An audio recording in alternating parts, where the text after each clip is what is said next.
All right, guys, I'm here with William. He stopped by to be my victim for a car review. So we were talking about making a kind of a review of this car because I've had it about a year and a half now, and I've really enjoyed it. But I wanted to ask William, since he has a GT350, a Shelby GT350, he wanted to know. Or I wanted to know what his thoughts of it compared to his Shelby GT350 to the ZL1 1LE. So that's like a tricky question. Jay's putting me on the spot today here. When you compare the ZL1 with the GT350, there are like a few differences, right? Starting on the exterior, my GT350 is the regular version, not the R. So this car, you will have like more aero on it. You can see on the front, like in the rear, you have the wings in there. There's also differences between like the tire setups and everything. It's really like a cool car. I had the chance to drive it before. I drove it on the track too. When compared to the GT350, I would say even with the difference on power in there, that you make out of this car and out of my GT350, that I have about 526 horsepower. This one with that big supercharger on it makes about 650 on it. And this bad boy here, like with this big wing, helps it keep settled, so then people will have like some hard time drifting it. Maybe not, depends on who's driving it.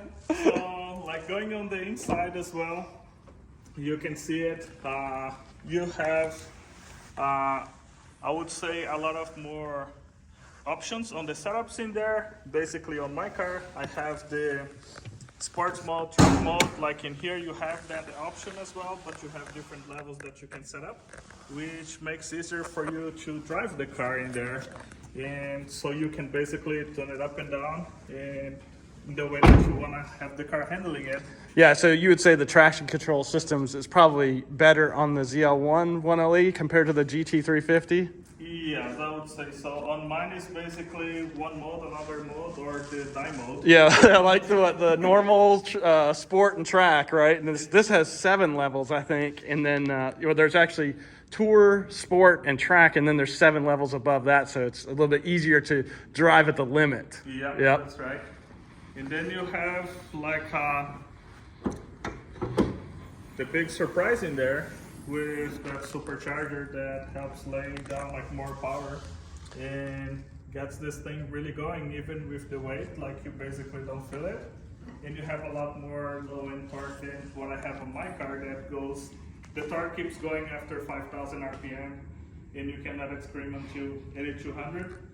So, but when you get like besides this big guy in here, it will just go. Yeah, because this is 650 horsepower, 650 torque. The bottom end on the GT350, it has a really good top end charge, and it's lighter than this car. I think this car is like 3820. The GT350 is like, I'm not sure, it might be wrong, but it might be 3,700, I think.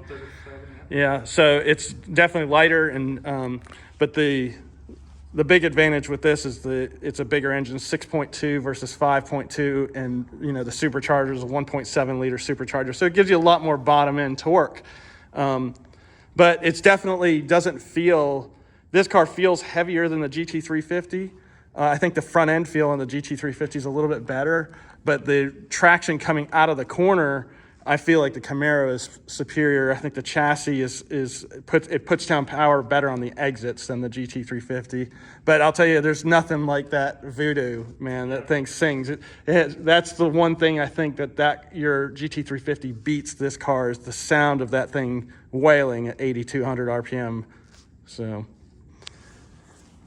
All right, guys. Yeah, that's basically it. Well, all right. Thanks for your input. And yeah, I came from the Camaro SS1LE from this, and I've loved the SS1LE. This is just the bigger, badder version of it.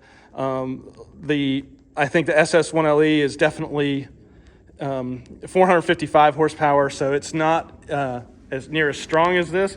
But overall, I think, it depends on what you're after, I guess. If you're especially if you're a roll racer or a street guy, you know, that's really all about the horsepower and the straight line. Wouldn't you say that this would be faster than the GT350? Probably getting a bunch of hate mail for this, you know, but I would think it would outpull it on the straightaway, you know, on a straight line roll race. But I don't know. I think a lot of it is just due to the supercharged, so it's not really a fair fight. But yeah, I don't know. I mean, I'm sure you people will comment down below and tell me I'm wrong. So we'll find out.